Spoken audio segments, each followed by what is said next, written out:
it's like a full screen? Okay. Great. So I'm here to talk about this product that our work group, the local leadership work group, has created, which is that quick guide to watershed issues for local elected officials. It's called a local government guide to the Chesapeake Bay. Again, this is all about helping local officials make the decisions that are right for their community. So for the local officials on the call, this could be a resource that you could use or that you could share with your fellow elected officials. For the folks that are staff on this call, we envision this as a product that you could use when you're talking to your local officials about watershed issues. So these are PowerPoint slides. We'll make sure you all get the link to them, but these are non-branded editable materials that you can download. They're easily digestible. Again, it's only 30 slides for each of these modules. So it's supposed to be easy for you to just quickly go through these and quickly get up to speed on these issues. We talk about all the clean water issues through the lenses of economic development, public health and safety, infrastructure maintenance and finance, and education, because we've heard time and time again, that's what local officials are focused on. So how can our clean water work? How does it intersect with these issues? And how can we make sure we're getting the strongest co-benefits for our communities? So there are 7 module topics. 2 of the topics you won't see are climate change or equity, inclusion, diversity, and justice. And that's because we built those through all 7 of the modules. Those are cross-cutting issues, so we didn't want them to be siloed in their own module. So each of them have a call out that talks about the climate connection. The first module is how your watershed works. It's just a really basic, what is the water cycle? What is a watershed? And how does it intersect with these issues that local officials make decisions about every day? Module 2, Foundations of Clean Water, that's just an overview of the laws and agreements that are relevant to local governments. You know, what is the Clean Water Act? What does MS4 stand for? That baseline level of information. The next modules are really topical. The third module is all about economic development and how clean water is essential for our economy. For the Virginia, you know, I know you all are from the Blue Ridge area, and I know that breweries are big in your region. So that's actually something we talk about in this module, because breweries choose where to locate based on the clean water. That's an essential component of making beer. So it's an interesting angle to think about clean water. Module 4 is all about trees, tree canopy, forest buffers, forest conservation, how trees can bring value to our communities and how we can really capitalize on those benefits. Module 5 is really the land use module. What are the tools that are available for protecting our landscapes, for preserving our rural character, and promoting economic development at the same time. Module 6 is all about stormwater. That's the module that Michelle is going to kind of walk you through all today as an example. And then Justin and Drew are going to share some Virginia-specific resources around stormwater that might be helpful to you. So the goal is so you can kind of see how these might work for you to use them or for other people in your community to use them. And the module 7 is all about workforce development, and in particular, the green collar workforce. How can we take advantage of these investments we're making in stormwater and green infrastructure to increase jobs in our community? That's a really, I think, relevant one for a lot of officials these days. So again, you're going to see an example of what these are, but a few things to highlight. They begin with what you'll learn. So some learning objectives and questions that are going to be answered through the module. What you can do is how it ends. So some really actionable, specific opportunities for you all to evaluate what your community is doing and how you can improve. And then to learn more, those are additional resources. And those I would recommend paying close attention to the resources that Justin and Drew share, because those are going to be specific for Virginia and really actionable as you think about next steps for your community. So I'm going to hand it over to Michelle now, and she is going to walk through the stormwater module. Thanks, Laura. I'm Michelle Edwards with the Rappahannock-Rapidan Regional Commission, and we cover Culpeper, Orange, Madison, Fauquier, and Rappahannock counties. And I am the Environmental and Natural Resource Planner, and we have a grant through DEQ, all of the Chesapeake Bay PDCs do to help local governments implement the WIP and get the word out about things like this. And we intend to use our future contract, one of the components, to use these guides and reach out to our local governments. And I think, the stormwater is the stormwater module is definitely one of those that we will be taking out, especially to our more developed localities, whereas some of our less developed localities may be more interested in tree planting, for example, or the clean water example. And I really encourage you, as you look through these slides, to tailor them to your communities and your community's interests and experiences, what is most important to you. For example, this one, you could pull out data from your hazard mitigation plans or current events. If there's been flooding in your area, to highlight those examples, whether or not your communities are MS4s or they are not MS4s, to really use this guide and make it your own. Slide. Okay. So this is just a table of contents that walks you through what is in the presentation. As Laura mentioned, it starts out with purpose and what you'll learn, kind of a 101 of what stormwater is, which we'll be breezing through. I assume if you're part of this group, you know what stormwater is. What's at stake? Why should you care? That's what elected officials usually want to know. Why should I care about this, as opposed to the myriad other things that are on my plate? Then it'll talk about the bulk of it, stormwater resiliency. What is stormwater resiliency? And then go through, okay, so now I know this is a problem. What do I need to do? What can I do? What tools are available? Which is mainly what Drew and Justin will be covering. And then at the end, it'll provide some resources for additional information. Slide. Okay, so this slide pretty much just takes you through where it fits within the various modules. It talks about what the other modules are and tells you to look out for some icons that appear throughout the slides for economic development, public health, and infrastructure, finance, and education. Slide. So first of all, we lay the foundation for what is stormwater. Why should we care? Managing stormwater runoff and increasing resiliency can mitigate flooding and other damages. Let me see if I can minimize. In addition to hazard mitigation, increasing resiliency also improves water quality. Stormwater runoff can carry bacteria, nutrients, and other pollutions into our local waterways used for water supplies, fishing, swimming, and other recreation activities, posing a public health threat. So those are the key issues that local governments are going to care about. The public health threat, certainly, and flooding are the biggies that you might care about as local elected officials. Slide. And what will I learn? What is stormwater? How can it be dangerous to my community? What can I do to mitigate flood-related damage? And how will future climate conditions impact my infrastructure? These are things that local governments would definitely care about. Of course, local elected officials many times do care about the environment, but there are other things that their constituents care about that they need to address. Understanding stormwater. So now we get through what is stormwater, and we'll really just breeze through these. Slide. There's a slide here that explains the water cycle. These are all things that if you're addressing just your average local elected official or even citizens, that they will need to know to understand the problem at hand. But we won't take time to go through these. Go ahead. Next slide. Slide. Okay. Then this slide really gets down to what is an MS4, and if this applies to your community, certainly this is something you want to discuss so it's understood. Most people that don't deal with this have no idea what an MS4 is. It also points out that non-MS4 communities can choose to implement their own stormwater management programs, and some of them, like Greene County, certainly do. So it's not just for MS4 communities. It's something that all communities should be aware of and care about. Slide. So what's at stake? Now we get into the nitty gritty.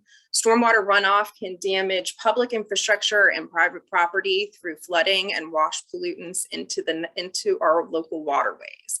And slide. Slide.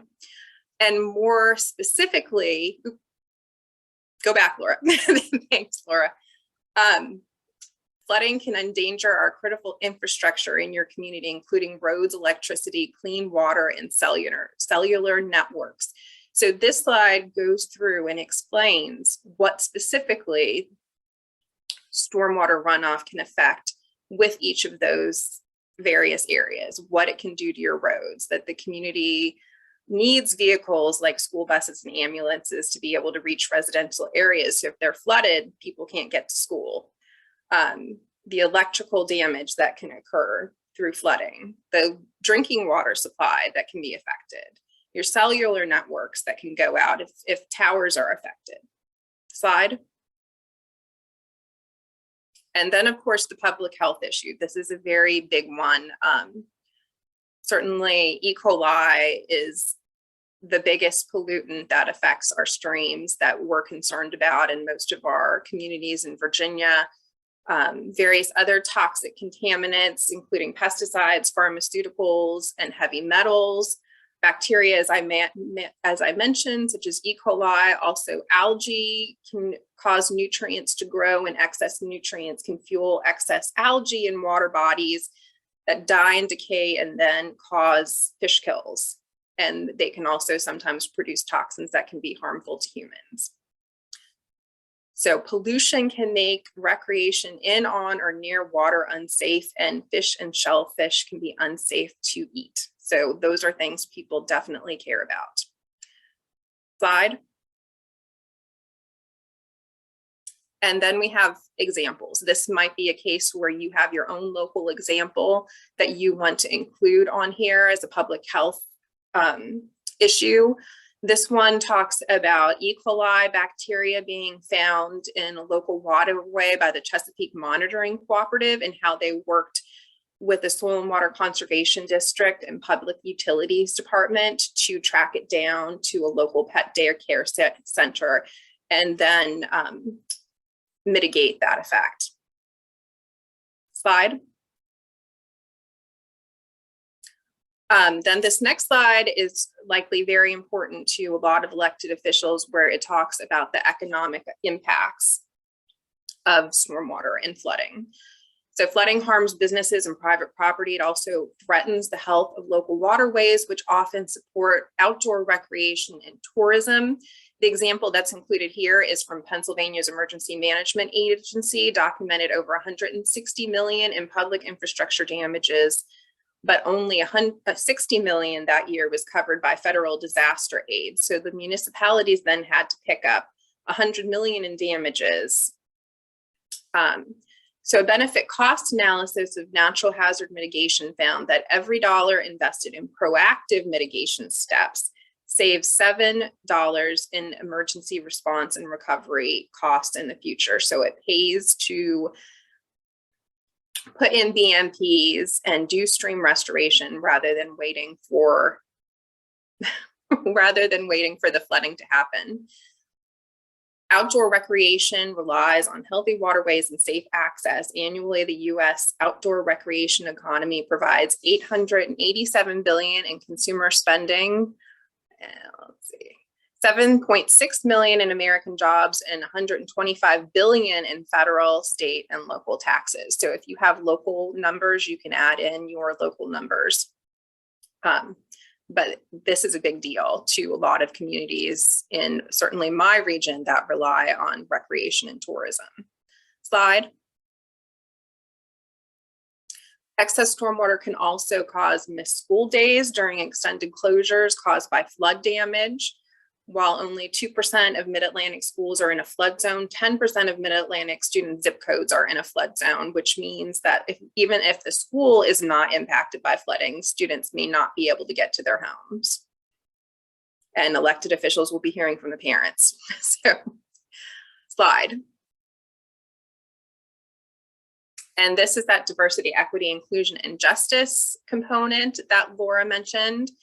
In 2020, Virginia passed the Environmental Justice Act, which established that it is the policy of the Commonwealth to promote environmental justice as defined in the bill, and to ensure that it is carried out throughout the Commonwealth.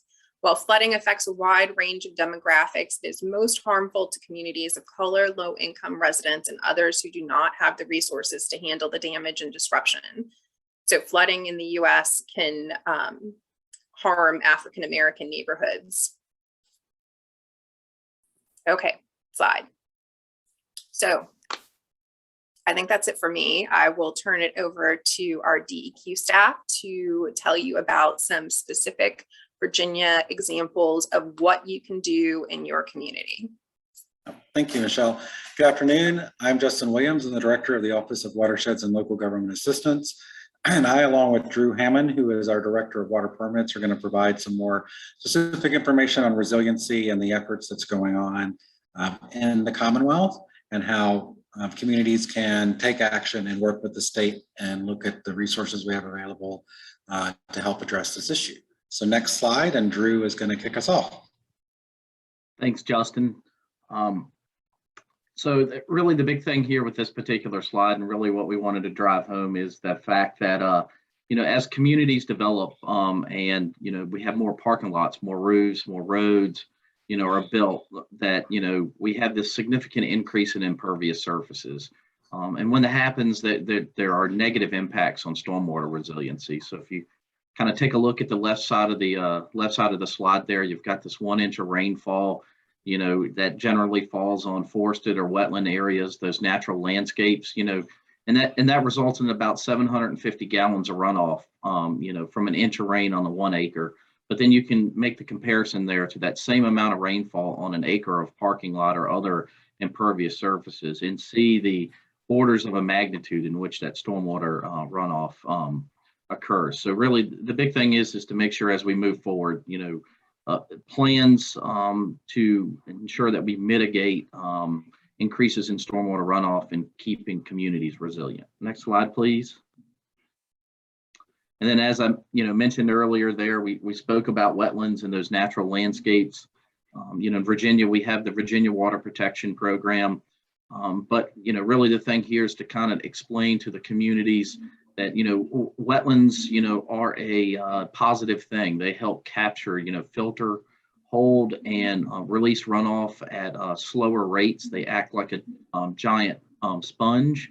And in incorporating those features into designs or retaining those features, you know, there are things that can be done to help prevent damage to surrounding infrastructure. Next slide. And then another big thing that we speak about in the Virginia Stormwater Management Program too is green infrastructure, is looking at a pathway forward in which we start to consider and implement green infrastructure into our stormwater management designs and our plans for community resiliency, and getting away from those green-gray approaches. So green infrastructure examples, you know, can include, you know, looking to incorporate green roofs, you know, bioswales and/or rain gardens in your stormwater management plans and/or your, you know, community resiliency plans, etc. Next slide. So here we talk about the importance that sustainable schools provide, not only to be able to actually install BMPs at that level, to talk to and address some of the flooding that was mentioned earlier that can impact this infrastructure, but also that educational component that's extremely important, especially in the area of things like climate resiliency, which is a multi-generational issue that requires efforts throughout many generations to be able to address. Next slide. And then, of course, there comes the most important part, which is planning for the future and looking at the expectations, particularly from climate change impact on the increase of rainfall, the severity of storms, and the total rainfall and sea level rise that we'll experience. Next slide. And building on that particular topic, you know, one of the things that NOAA did, and also the Commonwealth has done also, is to take a look at recurrent flooding that's happening in different areas across the United States as well as across the Commonwealth. And, you know, an example of that would be in Hampton Roads. Like, in 1960, there was approximately 2 days per year in which, recurrent flooding or, sunny day flooding was happening. And now, in 2014, we're seeing, upwards of 7+ days of that happening in the Hampton Roads area. And when those things happen, like basically, you put recurrent flooding on top of rainfall events, and then all of a sudden your existing storm sewer system is overwhelmed.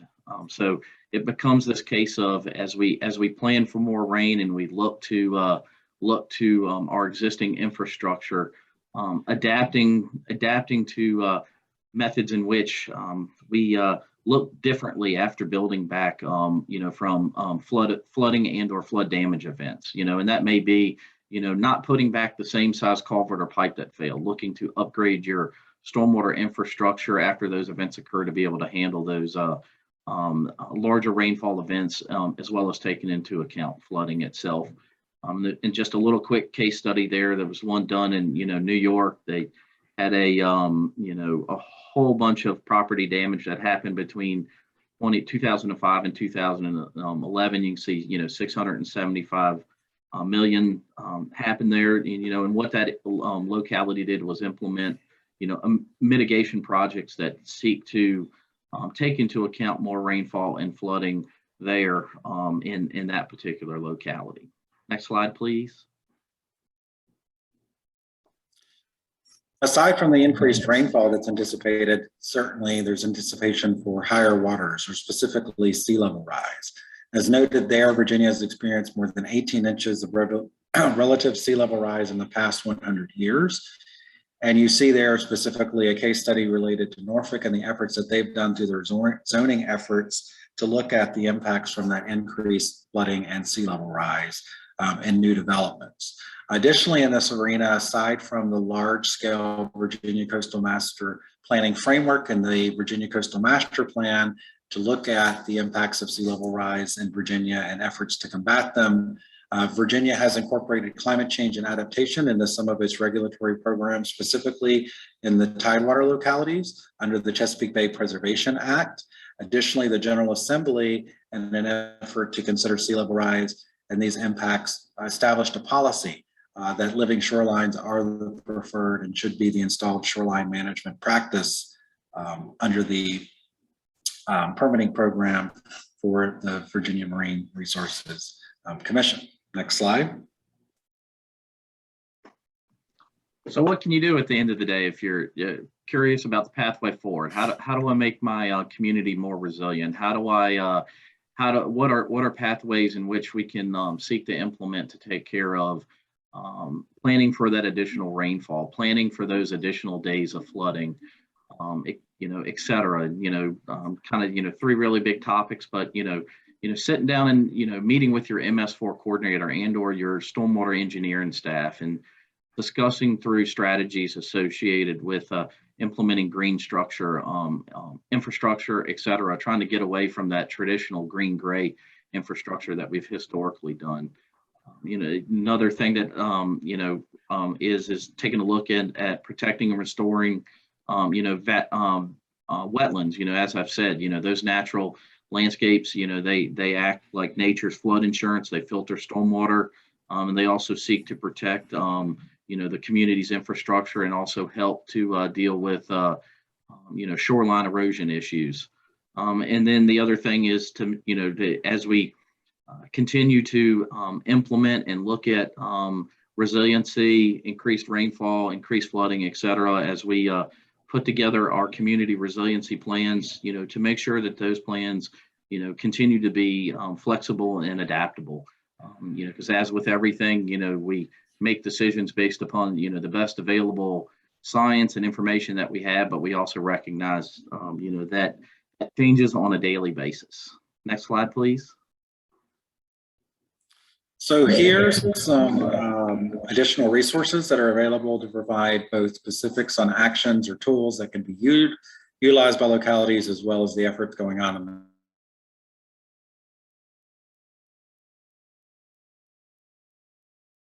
adaptation incorporation that occurred Aside from national models you're probably familiar with or should check out Adapt Virginia, which provides information models and tools on climate change in Virginia.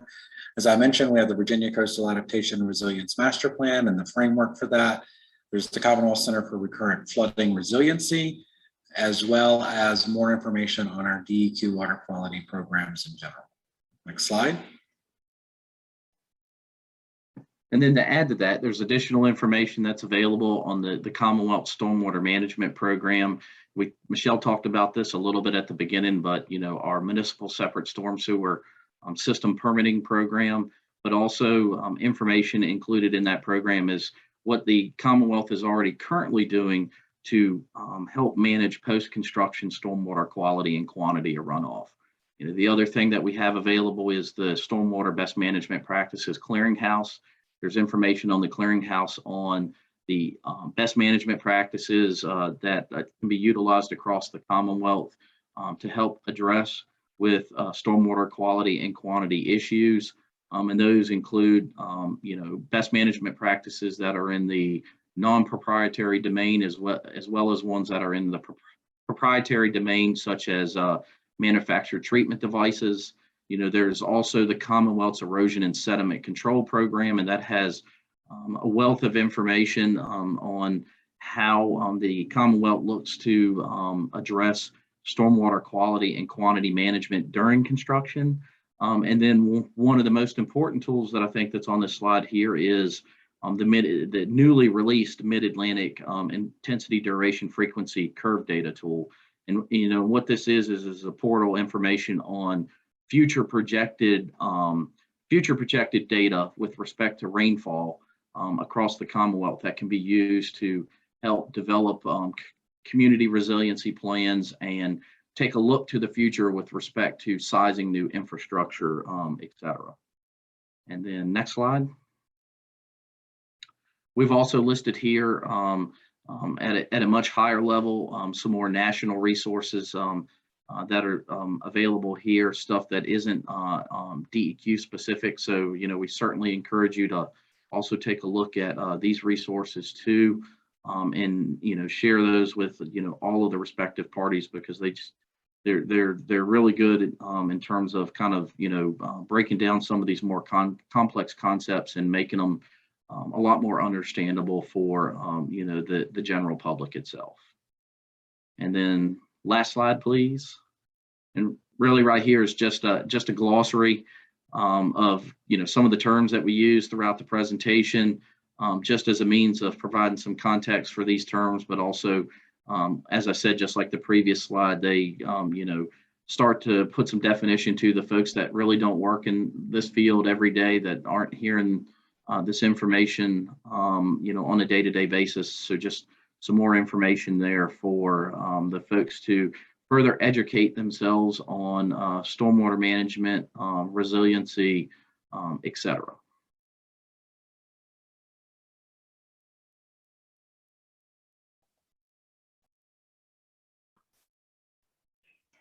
Well, thank you, Michelle and Drew and Justin, for going through that. I do feel like I need to apologize for the jumpy slides. I think I started it in that mode where it advances automatically, so my apologies. But I'll just see if there are any questions. I know we sort of filled most of our time, but I'll see if there are any questions, or if you all have any ideas about how these resources could help you in your community. We'd love to hear them.